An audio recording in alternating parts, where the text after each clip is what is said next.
క్రియాయోగం అనేది మనకే తెలియని ఒక ఇంట్రెస్ట్ కలుగుతుంది క్రియాయోగం అనగానే.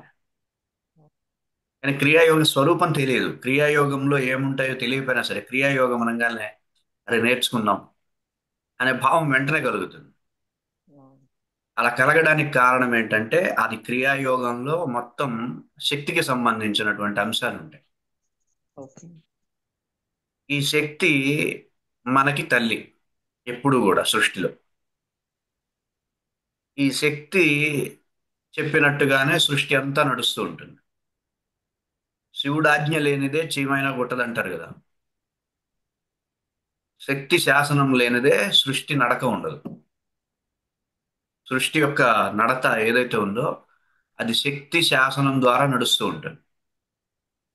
అర్థం మన లోపల ఉండే జీవక్రియల దగ్గర నుండి ప్రతి అంశము శక్తి యొక్క శాసనం మీద ఆధారపడే పనులు జరుగుతూ ఉంటాయి. మనం శక్తిని నమ్ముకోకుండా వేరే వేరే వ్యవస్థల మీద ఆధారపడ్డప్పుడు ఆ శక్తి యొక్క అనుసంధానం కోల్పోతాం కాబట్టి సమస్యలు వస్తాయి. అలా వేరే దాని మీద దేని మీద ఆధారపడకుండా శక్తితో అనుసంధానం అవ్వడానికి ఋషులు మునులు శాస్త్రవేత్తలు ప్రాచీన ఋషులు వీళ్ళందరూ కొన్ని కొన్ని ప్రతిపాదనలు చేసుకుంటూ వచ్చారు క్రియాయోగాన్ని. మొట్టమొదట ఈ క్రియాయోగానికి కుండలిని యోగం అని పేరు.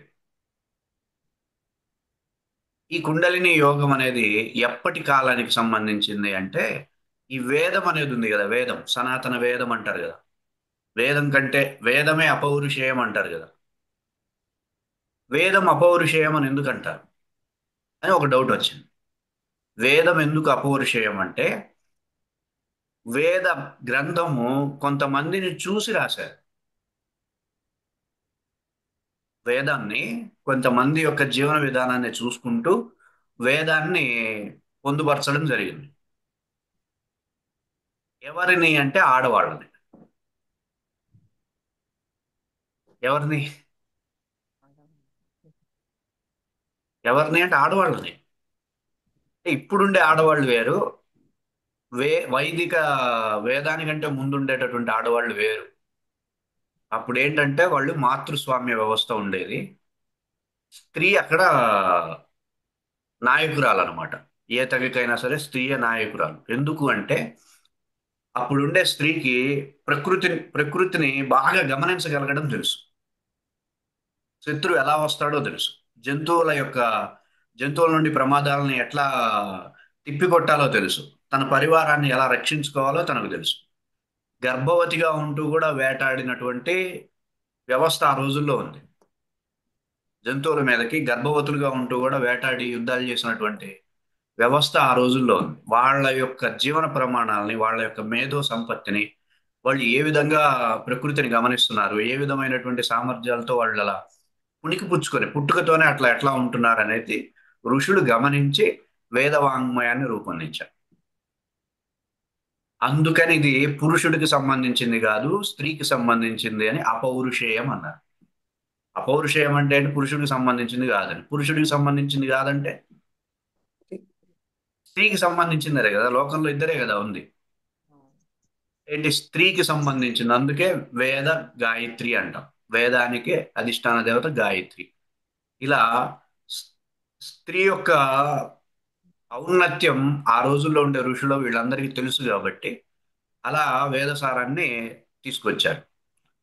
ఈ సమయంలోనే ఈ ఎనర్జీ సెంటర్స్ వాళ్ళల్లో బాగా పనిచేస్తున్నాయి. మూలాధారం, స్వాదిష్టానం, మణిపురం, అనాహతం, విశుద్ధి, ఆజ్ఞ, సహస్రారం అనేటటువంటి అంశాలు ఏవైతే ఉంటాయో వారిలో పుష్కలంగా పనిచేస్తున్నాయి. అన్ని ఎనర్జీ సెంటర్స్ సమర్థవంతంగా పనిచేస్తున్నాయి. పురుషుడికి పనిచేయట్లేదు. పురుషుడికి రెండే ఎనర్జీస్ పనిచేస్తున్నాయి, మూలాధారం, అనాహతం. రెండే ఎనర్జీస్ పనిచేస్తూ ఉంటాయి పురుషుడికి ఆ టైంలో. కానీ స్త్రీకి అన్ని సెంటర్లు పనిచేస్తున్నాయి, అన్ని ఎనర్జీస్ పనిచేస్తున్నాయి. అందుకని స్త్రీ పుట్టుకతో క్రియాయోగి. బై బర్త్ క్రియాయోగి ఎవరు అంటే స్త్రీ. అర్థమవుతుందండి. అందుకని వాళ్ళ కోసం అని చెప్పి పసుపని కుంకుమని వాళ్ళకి గుర్తు రావాలని చెప్పి ఆచార సంప్రదాయాల్లో క్రియాయోగాకి సంబంధించిన కాన్సెప్ట్స్, బొట్టు పెట్టుకోవడం స్త్రీకి అత్యంత అవసరమని, హారాలు వేసుకోవడం, తాళి కట్టుకోవడం విశుద్ధి శక్తి కేంద్రం తనకు అవసరమని, అనాహతం సహజంగా తనకు బలంగా ఉంటుంది కాబట్టి అనాహతానికి ఏ విధమైన అది పెట్టకుండా మణిపురం చీర కట్టుకోవాలని, ఇట్లా ఎనర్జీ పాదాలకి పసుపు రాయాలని, కుంకుమ పెట్టుకోవాలని, ఇవన్నీ కూడా ఎనర్జీ సెంటర్స్ మనకి గుర్తు తెచ్చుకోవాలని. స్త్రీలు వాళ్ళ పూర్వం వాళ్ళు క్రియాయోగులే కాబట్టి క్రియాయోగంతో అన్ని సాధించారు కాబట్టి వాళ్ళకి గుర్తు రావాలని చెప్పి ఈ ఆచార సాంప్రదాయాలు పెట్టారు. అర్థం అవుతుందండి. మళ్ళీ ఒక్కసారి మళ్ళీ వాళ్ళకి గుర్తొచ్చినాయంటే మళ్ళీ 7 సెంటర్లు పనిచేస్తాయి, 7 ఎనర్జీస్ పనిచేస్తాయి. అందుకని ఆచార సాంప్రదాయాల్లోనూ పండగల్లోనూ ప్రతి దాంట్లోనూ క్రియాయోగాకి సంబంధించిన కాన్సెప్ట్స్ ఉంటాయి. అర్థం అవుతుందండి. అంటే ఏంటి, వైదిక సంస్కృతి కంటే ముందు ఋషులు స్త్రీలని గమనించేవారు. స్త్రీలను గమనించడం వల్ల ప్రకృతి ఇవన్నీ తెలిసేది. అలాగే సృష్టిని గమనించేవాడు. విశ్వం ఎలా ఉంటుంది, విశ్వం అంటే ఏంటి, సృష్టి అంటే ఏంటి, సృష్టి ఎలా మనతో అనుసంధానం అవుతూ ఉంటుంది, కాస్మిక్ ఎనర్జీ అంటే ఏంటి, ఒకడు అదృష్టవంతుడిగా ఉండడానికి కారణం ఏంటి, ఒకడు దరిద్రుడిగా ఉండడానికి కారణం ఏంటి, ఒకడు ఖాళీగా కూర్చున్నా సరే డబ్బులు వస్తూ ఉంటాయి ఒకడికి, వాడు పొద్దునుండి రాత్రి దాకా డబ్బుల గురించే తపన పొందుతూ కష్టపడినా సరే వాడికి రూపాయి రాదు, వచ్చినా సరే ఉండదు. అర్థం అవుతుందండి. వీటన్నిటికీ కారణాలు ఏంటి, ఒకడు చావు దాకా వెళ్ళి బయటపడతాడు, అంత పెద్ద ప్రళయం జరుగుతున్నా సరే వాడు ఒక్కడు కాపాడబడతాడు. అసలు సేఫెస్ట్ పొజిషన్ లో మేము ఉన్నాం అనుకునేవాడు తప్పని ఏదో పడి చచ్చిపోతాడు. ఇవన్నీ సృష్టిలో జరుగుతూ ఉంటాయి, ఇప్పుడే కాదు అప్పట్లోనూ జరుగుతుండేవి. అది పెద్ద ప్రశ్నగా ఉండేవి ఋషులకి.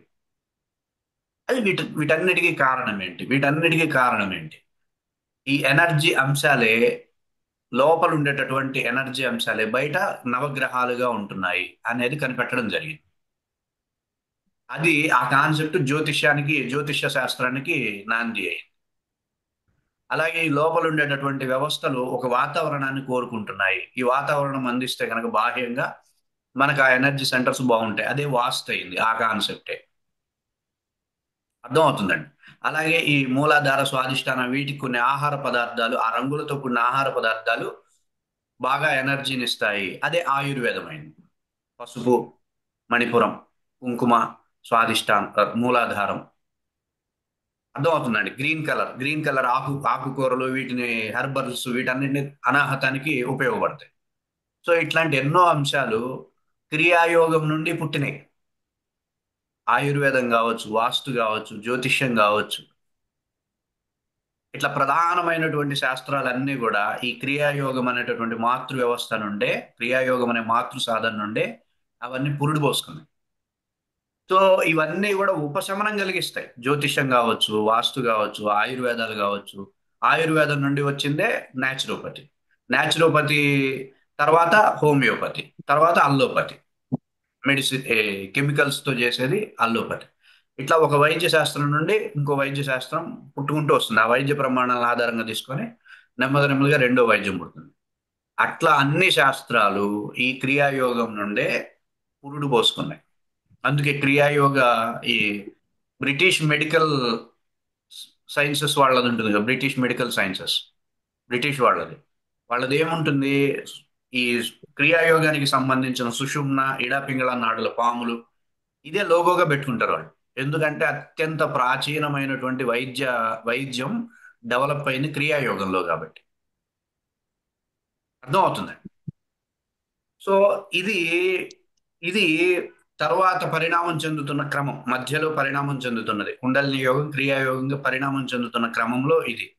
మొట్టమొదటి కుండలిని యోగం ఋషులు ఈ ఎనర్జీ సెంటర్స్ ఉన్నాయని తపస్సుతో తెలుసుకొని వాటిని యాక్టివేషన్ చేసే విధానాలు కొంచెం కఠినంగా ఉండేవి. ఇప్పుడు మూలాధారం యాక్టివేట్ చేయాలంటే కొంతమంది ఋషులు ఏం చేశారు, అడవి చీమలు పుట్టలు పెడతాయి, ఆ పుట్టల మధ్యలో పడుకునేవాళ్ళు. అవి మీరేమనుకుంటారు, చీమలు ఎక్కడ పడితే అక్కడ పుట్టవు. మన దేహానికి 108 మర్మ స్థానాలు ఉంటాయి. ఈ 108 కలిసి 7 శక్తి కేంద్రాలతో అనుసంధానం అవుతూ ఉంటాయి. అంటే ఒక్కొక్క దానికి ఓ 150 మర్మస్థానాలు, ఇంకో దానికి ఒక 70 మర్మస్థానాలు, అట్లా కనెక్ట్ అయ్యి సహస్రారానికి కొన్ని, ఆజ్ఞకు కొన్ని, అట్లా 108 ఉంటాయి. ఈ 108 మర్మస్థానాల్లో ఏ మర్మస్థానం అయితే బలహీనంగా ఉంటుందో, ఎక్కడైతే అక్కడ ప్రాణశక్తి ఉండదో ఆ క్రిమి ఏం చేస్తుంది, ఆ చీమ ఏం చేస్తుంది, ఆ మర్మస్థానం బలహీనమైన ఉన్న చోటే కుడతాయి. క్రిములన్నీ అంతే, కీటకాలన్నీ అంతే, చీమలన్నీ అంతే. చీమలు కావచ్చు, ఏవైనా సరే బలంగా ఉండే ప్రదేశం మీద కుట్టవు అవి. బలంగా ఉండే మర్మస్థానం మీద కుట్టవు. ఎత్తుక్కుంటే మీరు గమనిస్తే చూడండి, చీమ పుచ్చుకుమని కుట్టదు, ఎత్తుక్కుంటూ ఉంటుంది. గమనించారు ఎప్పుడైనా? చక్కగా ఎత్తుక్కుంటూ ఎత్తుక్కుంటూ వెళ్ళి ఎక్కడైతే మర్మస్థానం బలహీనం ఉందో అక్కడ సుక్కుమని కుడుతుంది. మనకు అప్పుడు విపరీతంగా నొప్పి వస్తుంది.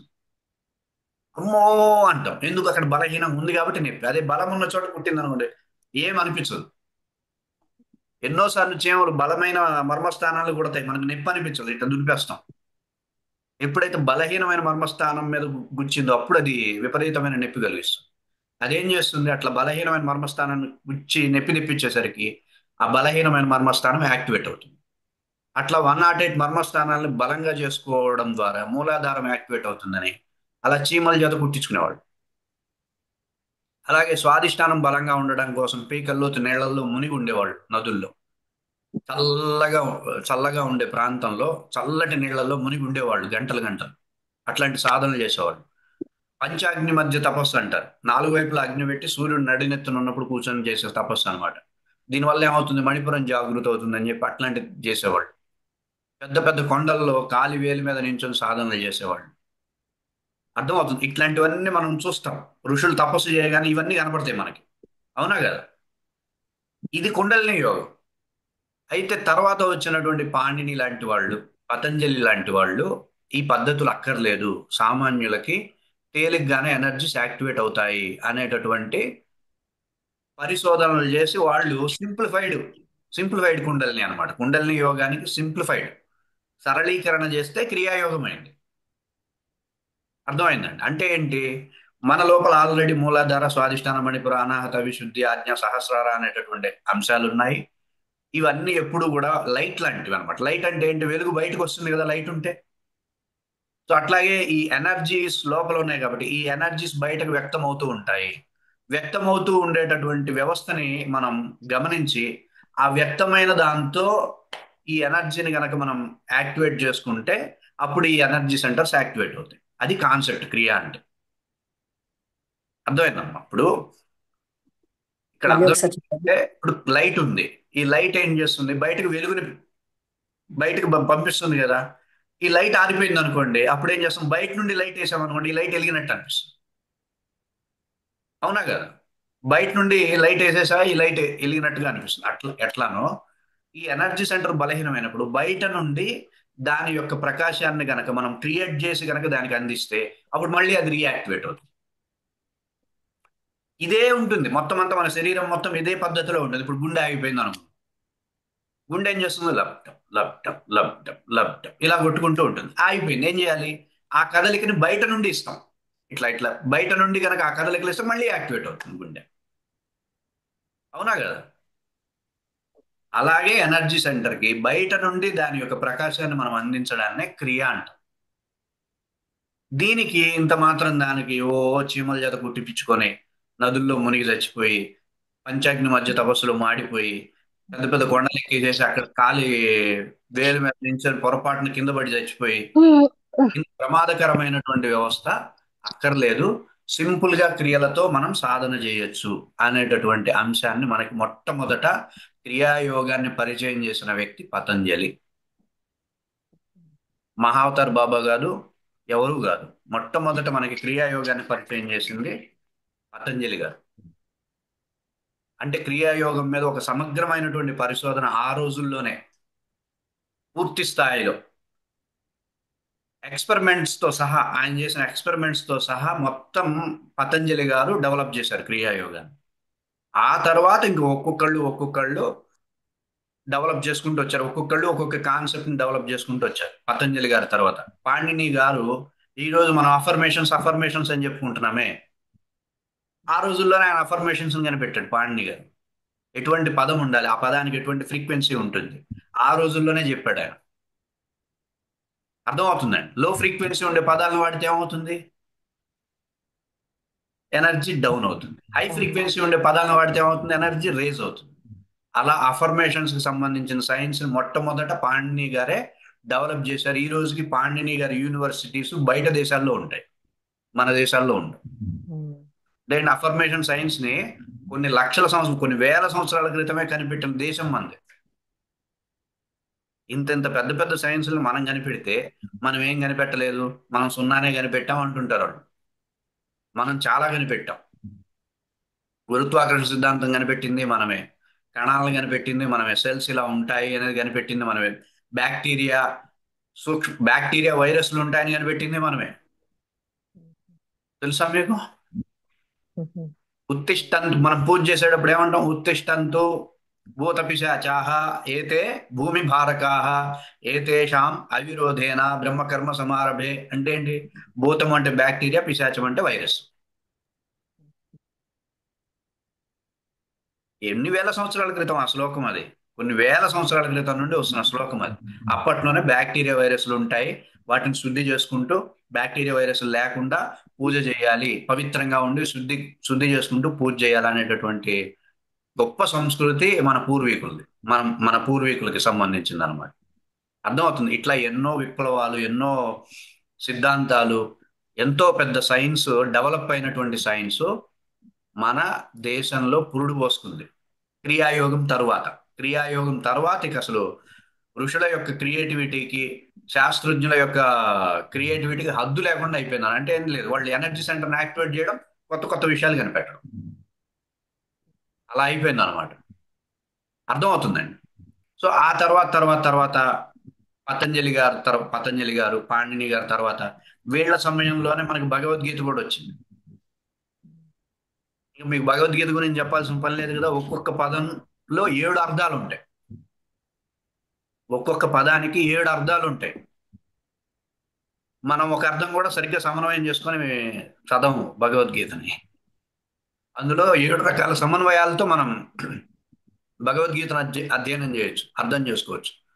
అంటే పదాల యొక్క వ్యవస్థ పూర్తిగా డెవలప్ అయిపోయింది. ఎటువంటి పదం వాడాలి, అర్జునుడు ఏడ్చాడు అనొచ్చు కదా,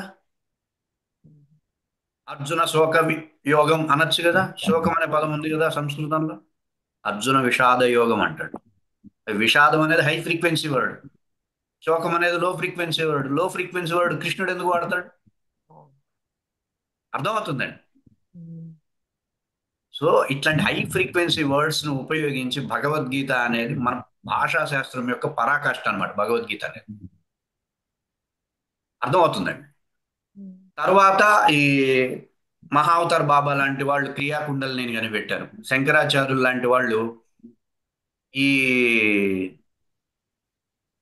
ఎనర్జీ సెంటర్స్ కి సంబంధించిన మహావాక్యాలతో, మహావాక్యాలు ఉంటాయి కదా, మహావాక్యాలతో ఎనర్జీ సెంటర్ ని యాక్టివేట్ చేసే విధానం కనిపెట్టారు. అలాగే వీరబ్రహ్మేంద్ర స్వామి వారు హంస జపం, సోహం ఇలాంటివి అందించారు. వీటితో యాక్టివేట్ చేసుకోవచ్చు. ఇవన్నీ పవర్ఫుల్లే, ఏ ఒక్కటి కూడా ఏం తక్కువది కాదు. మనకు కావాల్సినవి మనకి ఎటువంటి సందర్భాల్లో ఎటువంటి అంశాన్ని ఉపయోగించుకొని మనం చేయొచ్చో దాన్ని పెట్టుకుంటాం అంతే. మనకి ఇవన్నీ తెలుసుకుంటాం. ఈ షట్చక్ర ఆకర్షణ క్రియలో ప్రతి అంశాన్ని మేము ముందుంచే ప్రయత్నం చేస్తాం. క్రియాయోగానికి సంబంధించిన ఋషులు, శాస్త్రవేత్తలు ఎటువంటి పరిశోధన చేశారు, ఎటువంటి అంశాలను మనకు అందించారు, మొత్తం ప్రతి అంశాన్ని మేము ముందుంచే ప్రయత్నం జరుగుతుంది.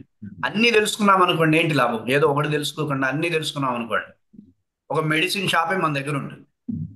ఏది అవసరమో అది తీసుకుంటాం. ఏది అవసరం అది తీసుకుంటాం.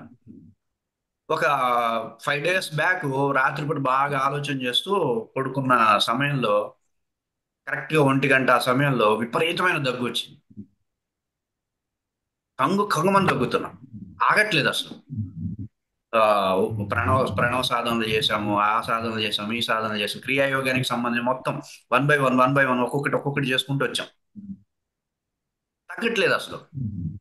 అంటే ఏంటి? దానికి ఏది పడాలో, ఏ మందు పడాలో ఆ మందు పడాలి. వెంటనే సోహం చేశాం వీరబ్రహ్మేంద్ర స్వామి గారికి. దెబ్బకి ఆగిపోయింది. ఆగిపోయింది అంతే. స్టాప్. నువ్వు ఇంక రావడానికి లేదు, ఇది శక్తి దేహం, ఇంకా నువ్వు కనెక్ట్ అవ్వడానికి లేదు. ఆగిపోయింది. ఆగి నిద్రపోయింది. అంటే ఏంటంటే మనకు కలిగేటటువంటి సమస్య కావచ్చు, అది ఏదైనా సరే, దానికి పర్ఫెక్ట్ గా క్రియాయోగాకి సంబంధించిన సాధనాంశాన్ని పర్ఫెక్ట్ గా సమన్వయం చేసి అనుసంధానం చేయాలి అంతే. మన దగ్గర ఉన్న ఆర్ట్ అది. అర్థమవుతుందండి. అన్ని పనిచేస్తాయి. ఇప్పుడు ప్రణవ సాధన కూడా పనిచేస్తుంది. ఇప్పుడు మనం రోజు ప్రాక్టీస్ చేస్తూ ఉంటే ఒక పర్ఫెక్ట్ ఇమ్యూనిటీ అనేది డెవలప్ అవుతుంది. అప్పటికప్పుడు అప్పటికప్పుడు పనికి రాదు అది. అప్పటికప్పుడు ఏదో సమస్య రాగానే అప్పుడు ఓంకారాలు చేస్తే, అప్పుడు ప్రణవ సాధన చేస్తే అవి పనిచేయవు. అవేంటి, ఒక దినచర్యలో భాగంగా చేసుకుని కొన్ని రోజులు చేస్తూ ఉంటే మన శరీరంలో మార్పులు తెప్పిస్తుంది. లాంగ్ టర్మ్ అన్నమాట అది. వెంటనే మార్పు రావాలి, ఇట్లాంటి సాధనలు చేయాలి. వెంటనే చేంజ్ అవ్వాలి, ఎలాంటి సాధనలు చేయాలి. వెంటనే బయట నెగిటివిటీ ఉండేది, ఎలాంటి సాధన చేయాలి. ఇలా మనకి A to Z క్రియాయోగంలో ఉన్నాయి. అర్థమవుతుందా? ఒక పెద్ద మల్టీప్లెక్స్ అన్నమాట ఇది. మల్టీప్లెక్స్ కాంప్లెక్స్ ఇది. మీరేమనుకుంటే క్రియాయోగం అంటే ఒక ఒక సబ్జెక్ట్ ఏదో ఉంటుంది అనుకోకండి. క్రియాయోగం అంటే 4 విధాలుగా మనల్ని రక్షించాలి. ఒకటి, సృష్టిపరంగా. సృష్టిలో నుండి మనకు కొన్ని వ్యతిరేకతలు వస్తుంటాయి కదా, కొన్ని ప్రతికూలతలు వస్తుంటాయి కదా. వాటి నుండి వాటిని ఎదిరించడానికి. ప్రాణశక్తి పరంగా, దేహంలో ఉండేటటువంటి సమస్యలు ఏమైనా ఉంటాయి కదా, వాటి నుండి బయటపడడానికి. అలాగే కుండలిని అనేది ఒకటి ఉంటుంది. కుండలిని అనేది ఒకటి ఉంటుంది. It is memory memory of birth అనమాట. మన యొక్క జన్మలు ఉంటాయి కదా, ఈ జన్మలకు సంబంధించిన మెమరీ అక్కడ సేవ్ అయి ఉంటుంది. కుండలిని అంటే అంతే. కుండలిని అంటే ఏంటి, ఆ కట్టలు కట్టలుగా ఉంటుంది అని, చుట్టులు చుట్టులుగా ఉండేది అని కుండలిని అంటే. మీకు చెవులకు పెట్టుకునే దాన్ని కూడా కుండలినీలు అంటాం, కుండలం అంటాం. చెవి కుండలాలు అంటాం. ఎందుకు? అవి ఇట్ట తిరిగి ఉంటాయి కదా, ఇట్ట వంకిలు వంకిలు తిరిగి ఉంటాయి కదా, చుట్టలు చుట్టలుగా ఉంటుంది అని దానికి కుండలిని అంటాం. మన జన్మ జన్మలకు సంబంధించినటువంటి జన్మ జన్మలకు సంబంధించినటువంటి మెమరీస్ అన్ని కట్టలు కట్టలుగా కుట్టలు కుట్టలుగా ఉంటుంది కాబట్టి అవి కుండలిని, అది కుండలిని అన్నమాట. అర్థమైందా? ఈ కుండలిని ఎక్కడ ఉంటుంది? సుషుమ్నలో ఉంటుంది. సుషుమ్నలో దేనికి టచ్ కాకుండా, ఏ అంశానికి కూడా అది టచ్ కాకుండా ఉండేటటువంటి వ్యవస్థ అనమాట సుషుమ్న అనేది. దేనికి టచ్ కాదు, దేనికి బాహ్యమైనటువంటి అంశాలతో టచ్ కాకుండా ఈ కుండలిని అనేది అక్కడ ఉంటుంది. సో దీని ద్వారా కూడా మనకు సమస్యలు వస్తాయి. దీని ద్వారా వచ్చేవే లైఫ్ టైం ఉంటాయి.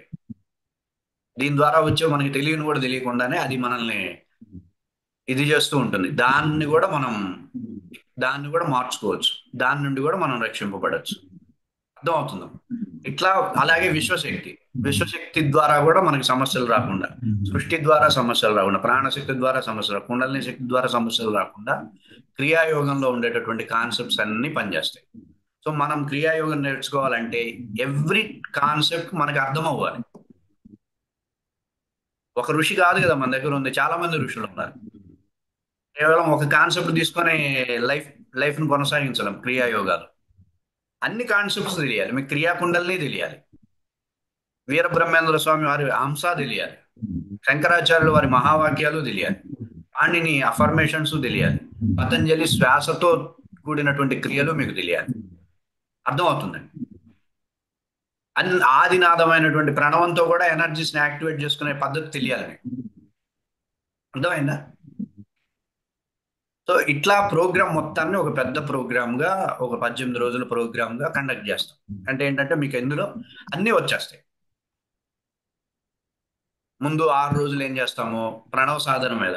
అంటే ఒక్కొక్క ఓంకారంతో ఒక్కొక్క ఎనర్జీ సెంటర్ ని ఎట్లా యాక్టివేట్ చేయొచ్చు, అవి మీకు ప్రాక్టీస్ చేసి, ప్రాక్టికల్ గా మేము ఇక్కడ చేస్తూ మీకు వాటిని హేతుబద్ధంగా, అంటే అది శబ్దం ఎట్లా ఎట్లా పనిచేస్తుంది, ఏ నిష్పత్తిలో శబ్ద ప్రయోగం చేయాలి. ఓంకారంలో శబ్దము, నాదము, స్వరము ఉంటాయి, తెలుసా? శబ్దము ఓ అనేది శబ్దం, ఊ అనేది స్వరం, అనేది నాదం. ఒక శబ్దంలో, ఒక పదంలోనే, ఒక అక్షరంలోనే ఇన్ని 3 రకాల అంశాలు సంధి అయిపోయి కలిసి ఉంటాయి. అదే ప్రణవం. సో దీన్ని ఎలా ఉపయోగించాలి, ఈ ప్రణవ సాధనని ఎట్లా సాధన చేయాలి, అది కూడా ఎనర్జీస్ తో అనుసంధానం చేస్తూ ఎలా సాధన చేయాలి, ఎనర్జీస్ లో ప్రాణశక్తిని డెవలప్ చేసే విధంగా ఎట్లా సాధన చేయాలి, ఇట్లా చెప్పడం జరుగుతుంది. తర్వాత నుండి 6 రోజులు ఒక్కొక్క ఋషి అందించినటువంటి అంశాలను మీకు టాపిక్ వైజ్ గా చెప్పుకుంటూ వెళ్తాం. ఎనర్జీ హీలింగ్ ఎట్లా చేయొచ్చు, మైండ్ తోనే ఎట్లా ఎనర్జీస్ ని కంట్రోల్ చేసుకోవచ్చు, హంస ఎట్లా చేయాలి, సోహం ఎట్లా చేయాలి, బంధాలు ఎట్లా చేయాలి, క్రియాకుండల్ని ఏంటి, ఇవన్నీ టాపిక్స్ వస్తాయి తర్వాత 6 days. తర్వాత 6 డేస్ మీకు గైడ్ చేస్తాం. లా ఆఫ్ అట్రాక్షన్ ఎట్లా చేసుకోవచ్చు, మన చుట్టూ ఒక పాజిటివ్ వెదర్ని ఎట్లా క్రియేట్ చేయొచ్చు, ఒక పాజిటివ్ యూనివర్స్ని మనం ఎట్లా క్రియేట్ చేసుకోవచ్చు ఎనర్జీ బేస్తో. అర్థమవుతుంది అఫర్మేషన్ సైన్స్ ఏంటి, అఫర్మేషన్స్ ఎట్లా, అఫర్మేషన్స్ యొక్క ప్యాటర్న్ ఏంటి, ఎలా పడితే అలా దాన్ని అఫర్మేషన్ అనకూడదు. అర్థమవుతుందండి. ఇప్పుడు టీవీ ఛానల్లో, యూట్యూబ్ ఛానల్లో ఎవడు పడితే వాడు వచ్చి ఒకడు అంటాడు, ఒక అఫర్మేషన్ చెప్తాడు ఒక ఆయన. నేను అది కాదు అఫర్మేషన్ ఏంటంటే, నేను ఎంతైనా సంపాదిస్తాను, ఎంతైనా ఖర్చు పెడతాను. ఇది అఫర్మేషన్ ఇది? అసలు అఫర్మేషన్ అంటారు దాన్ని? పూర్వం కవితలు అని చెప్పేసి ఏది పడితే నేను చాక్లెట్ తిన్నాను, చాక్లెట్ ఇట్లా ఉంది అని చెప్పేసి కవితలు అని చెప్పేసి గిఫ్ట్లు ఇచ్చేవాడు. అవి కవితలా? ఏది పడితే అది పాడితే అది పద్యం అవుతుందా? ఉమ్? చెప్పండి, అది అఫర్మేషన్ అంటారు దాన్ని అసలు? పిచ్చోళ్ళని చేయడం అంటే జనాలని వెర్రోళ్ళని చేయడం. ఏది పడితే అది మాట్లాడడం, ఏది పడితే అది నడిపించేసే పిచ్చోళ్ళు చాలా మంది ఉన్నారు. అవునా కదా? మనిషి అయి పుట్టాక కాస్త ప్రకాశం చూపించాలి, మనిషి అయి పుట్టాక కాస్త తెలివితేటలు చూపించాలి, మనిషి అయి పుట్టాక విచక్షణని విజ్ఞతని చూపిస్తేనే వాడిని మనిషి అంటాం. ఇప్పుడు నేనున్నా ఇట్లా విభూతి పెట్టేసేసి గొలుసులు పెట్టేసేసి వెనక శివలింగం పెడితే నేను దేవుణ్ణి అవుతానా? దేవుడు అంటే ఏంటి, దైవం అంటే ఏంటి? అభౌతిక స్వరూపం, నాన్ ఫిజికల్ ఎంటిటీ, లక్షణాత్మక స్వరూపం. ఇది కదా మనం కొలుస్తుంది. విష్ణు రామ సహస్రనామాలు, రాముడివి విష్ణు సహస్రనామాలు ఏముంటాయి? భౌతికమైన లక్షణాలు కనపడతాయా? నిత్య స్మితవదనాయ నమః. స్మితవదనం అంటే ఏంటి? ఎప్పుడు ఆనందంగా ఉండేది అని. అది లక్షణమా, రూపమా? ఆ? చెప్పండి.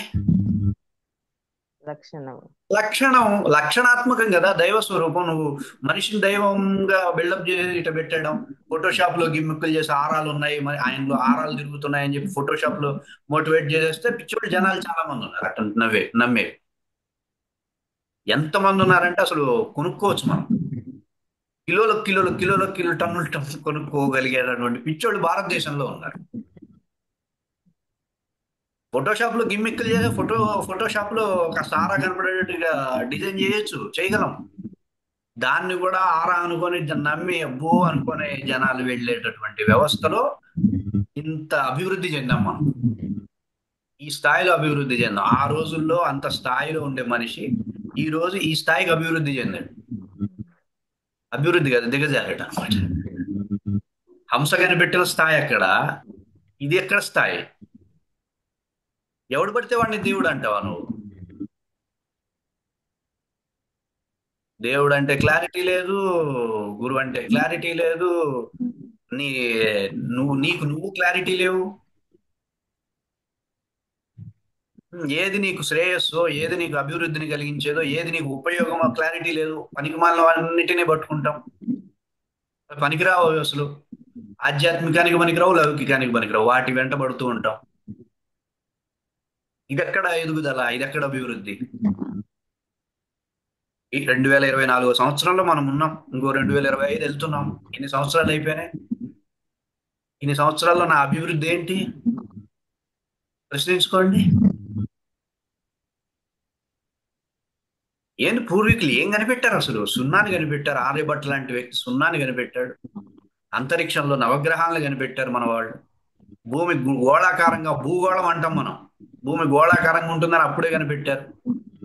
అంత సైన్స్ ఎక్కడ? ఇప్పుడు వాళ్ళ సంతతి మనం ఉన్న స్థితి ఎక్కడ? ఇట్లాంటిది వస్తుందని వాళ్ళకి ముందే తెలిసే క్రియాయోగాన్ని ఎక్కడా కూడా ఇబ్బంది కలగనీయకుండా, ఎన్ని సంవత్సరాలైనా సరే క్రియాయోగం ఆచారాల్లో సాంప్రదాయాల్లో ఉంటే ఎప్పటికైనా మళ్ళీ క్రియాయోగంతో మళ్ళీ మనిషి ఋషి కావచ్చు, మళ్ళీ మనిషి తన యథాస్థితికి చేరుకోవచ్చు అని చెప్పి క్రియాయోగాన్ని నాశనం కానివ్వకుండా మనతో పాటు ఉంచారు. గుళ్ళల్లో ఉంటే గుళ్ళు పగలు కొడతారని తెలిసి ఆచార సాంప్రదాయాల్లో పెట్టారు. ఆచార సాంప్రదాయాల్లో ఉండే వాటిని ఎవరు ఏం చేయలేరు. అందుకనే క్రియాయోగం ఆచార సాంప్రదాయాల్లో ఉంటుంది. పురాణాలలో, ఇతిహాసాలలో, ఇట్లాంటి అంశాలలో కథల రూపంలో క్రియాయోగాన్ని మనకు అందించారు. అర్థమవుతుంది, మన ఋషులు చాలా తెలియగలరు. అటువంటి క్రియాయోగం సనాతనంగా మనల్ని నిలబెట్టడం కోసం, మళ్ళీ పడిపోతే మళ్ళీ నిలబెట్టాలి కదా, మళ్ళీ రీయాక్టివేట్ చేయాలి కదా, అట్లా రీయాక్టివేట్ చేసేటటువంటి సైన్స్ క్రియాయోగం. క్రియాయోగం పేరు చెప్పుకొని పిచ్చి పిచ్చి సాధనలన్నీ చెప్తుండేవాళ్ళు కొంతమంది ఉన్నారు. ఒక శాస్త్ర ప్రమాణం ఉండదు వాటికి, వాళ్ళకి ఒక హేతుబద్ధత ఉండదు, ఒక యుక్తి ఉండదు, ఒక ప్రాక్టికాలిటీ ఉండదు, ఒక ఆచరణాత్మకత ఉండదు. దానివల్ల కొంత నష్టం కలుగుతుంటుంది సమాజం. అర్థం అవుతుందండి. క్రియాయోగం ఏం చెప్తుంది? నువ్వు శక్తి స్వరూపానివి అని చెప్తుంది. ఏం చెప్తుంది? స్వరూపం. నువ్వు శక్తి స్వరూపానివి, నువ్వు శక్తివి. నిన్నెవడో వచ్చి యాక్టివేట్ చేయడు, నిన్నెవడో వచ్చి గురువో లేకపోతే ఇంకోటి వచ్చి ఇంకోటి వచ్చి ఏం చేయలేడు. నువ్వు ఆల్రెడీ శక్తి స్వరూపాన్ని. అది నువ్వు గుర్తించాలంతే, నువ్వు తెలుసుకోవాలంతే. అది క్రియాయోగం చెప్తుంది. అంతేగాని ఒకడు వస్తాడు టీవీలో, ఇలా చేతులు పెట్టుకోండి, మీ గురుదేవులని నమస్కరించుకోండి, షీల్డ్ వేసుకోండి, గురుదేవులే మీ ఎనర్జీ సెంటర్ని యాక్టివేట్ చేస్తారని 10 సార్లు ఇదే, ఇది క్రియాయోగమా?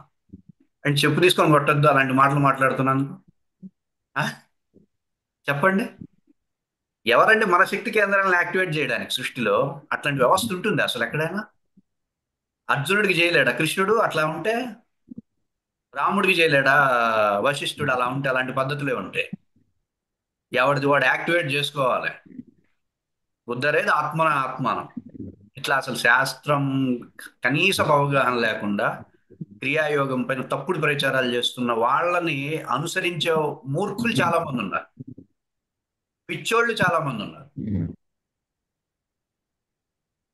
అర్థమవుతుందండి. ఇప్పుడు ఇట్లాంటి ఒక పారదర్శకమైన స్పష్టమైనటువంటి సాధనని అందించడానికి ఇన్ని రకాల అడ్డుగోడలు ఉన్నాయి మనకి. ఇట్లాంటి అడ్డుగోడల్లో మీకంటూ ఒక పూర్వజన్మ సుకృతం ఉంటే, మీకంటూ ఒక తపస్సు ఉంటే సరైన క్రియాయోగాన్ని మీ సెన్స్ చెప్తుంది, అటువైపు వస్తారు. అందుకే క్రియాయోగం అనేది సుకృతం ఉండాలి.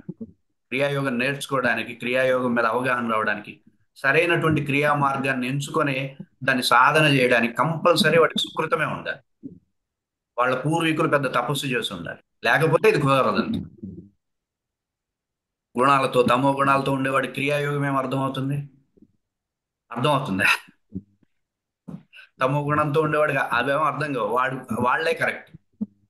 వాళ్ళైతేనే కరెక్ట్ గా చక్కగా నాశనం చేసి వదిలిపెడతారు.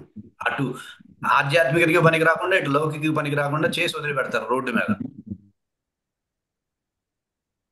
ఇట్లాంటి క్రియాయోగాన్ని మనం నేనేం, నా పద్ధతి ఏంటంటే నేనేది మాట్లాడు, నా అభిప్రాయాలు కానీ నా వ్యవస్థ మీకు అస్సలు ఇంపాక్ట్ కలిగించదు. నేనేంటంటే ఒక మీడియం. వీరబ్రహ్మేంద్ర స్వామి ఒక సాధన వ్యవస్థ ఇచ్చారు, దాన్ని పర్ఫెక్ట్ గా మీకు అర్థమయ్యేలాగా, మీరు ఆచరణించేలాగా, మీరు చక్కగా ప్రాక్టీస్ చేసుకునేలాగా ప్రజెంట్ చేయడమే నా బాధ్యత. అంతేగాని దాని మీద నేనేదో మోడిఫికేషన్ చేసి యాడ్ ఆన్స్ ఇచ్చేసేసి ఒక వంటలాగా పెంటలాగా నేను చేయను. ఆ సాధనలాగా మీకు అందిస్తాను. ఆ మీడియా నాది, ఒక మీడియం నేను.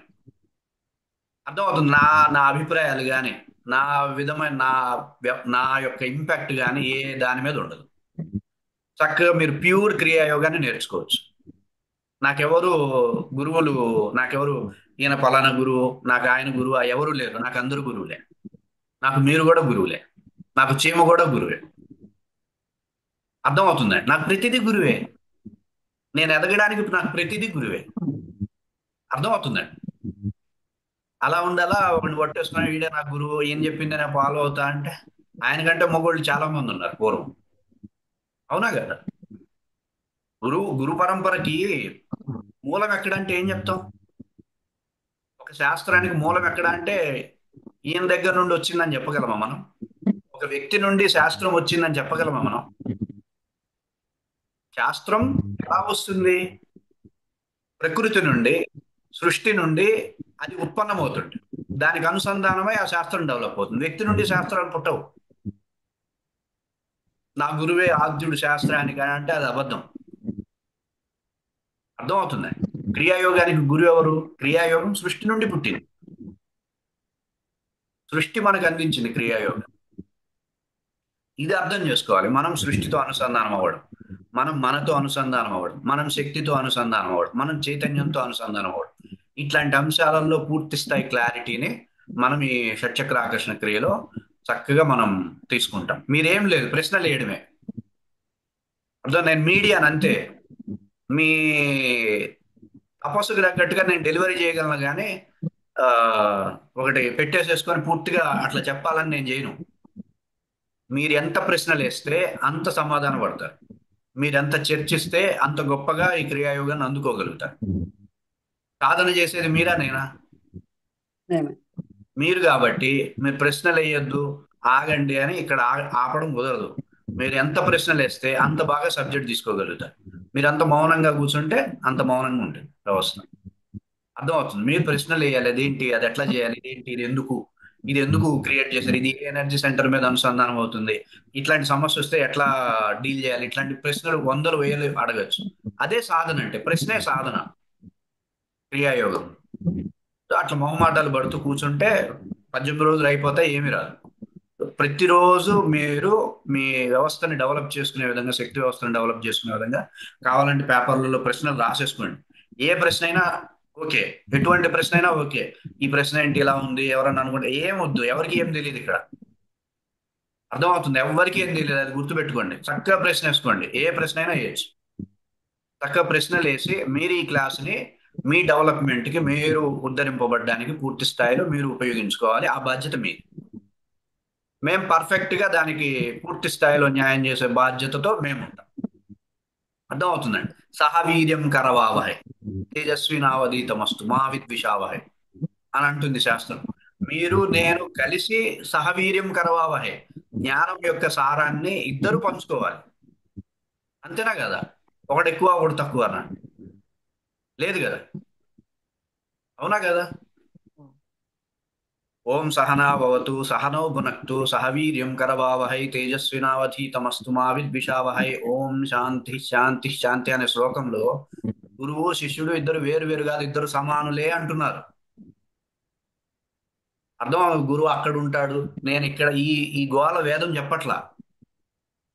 గురువు నీతో సమానమే, కాకపోతే నీకంటే ఒక అడుగు ముందుంటాడు అంతే. చెప్పండి. అవును. సాధన గురువు చేసి నీతో సమానమే, కాకపోతే ఒక అడుగు ముందు సీనియర్ అంతే. వాడికి పూర్తిగా వచ్చి చచ్చిందేం లేదు. వాడికి నువ్వు తగిలితే వాడు పూర్ణమవుతాడు, వాడికి నువ్వు తగిలితే నువ్వు పూర్ణమవుతావు. ఇద్దరికిద్దరు తగలలేదంటే ఎవరు, ఇద్దరు వేస్టే. అర్థం, ఇది మన సనాతన సంస్కృతి, ఇది గొప్పతనం. ఎవరిని ఎక్కువ చేయదు, ఎవరిని తక్కువ చేయదు, అందరూ సమానమే అనే భావం మనకి ఎప్పటి నుండో ఉంటే ఈ హెచ్చు తగ్గులు క్రియేట్ చేసేసి మేము గురువులం కాబట్టి మేము ఇంత, మీరు ఇది కాబట్టి ఇంత, మమ్మల్ని అడగడానికి లేదు, మమ్మల్ని ఇట్లాంటి వ్యవస్థని పనికి మాలిన వాళ్ళు క్రియేట్ చేస్తారు. చక్కగా హాయిగా కలిసిపోయి ప్రశ్నలు వేసుకుంటూ, వాదించుకుంటూ, చర్చించుకుంటూ జ్ఞానాన్ని డెవలప్ చేసేటటువంటి రోజులు మళ్ళీ రావాలి. అర్థమవుతుంది. అట్లా మనం ప్రాక్టీస్ చేద్దాము. ఇది ఈ క్రియ అనేది పీరియడ్స్ టైంలో అలా ఏం చేయకుండా ఉండడం అలా ఏముంటుంది? ఎప్పుడైనా చేయొచ్చు. అమ్మ ఒకటే గుర్తుపెట్టుకోండి, క్రియాయోగం అంటే అమ్మ. అమ్మని ఎప్పుడు పట్టుకొని ఉండాలి అంతే. 24 గంటలు సుషుప్తిలో కూడా అమ్మతో ఉండాలి. ఉండాలా వద్దా? శక్తితో ఉండాలా వద్దా? బ్రహ్మల మూల కుటుంబం, చాలా పెద్దమ్మ, సురారులమ్మ, పారడి పుచ్చడి అమ్మ. అవునా కదా? సో ఆ శక్తితో 24 గంటలు అనుసంధానం అవ్వాలంటే, అవసరమైతే సుషుప్తిలో కూడా పట్టుకొని ఉండాలి. అదే క్రియాయోగం చెప్తుంది. మీకు ఈ సమయంలో క్రియాయోగం చేయకూడదు, ఈ సమయంలో క్రియాయోగం చేయకూడదు అనేది ఉండదు. 24 అవర్స్ మనం క్రియాయోగంతో ఉండాలి అంతే. క్రియతో ఉండాలి. అలా మనం ప్రాక్టీస్ చేద్దాం, అలా మనం అవగాహన పెంచుకుందాం. ఓకేనా? అందరికీ ధన్యవాదాలు. Thank you Guruji. ఓం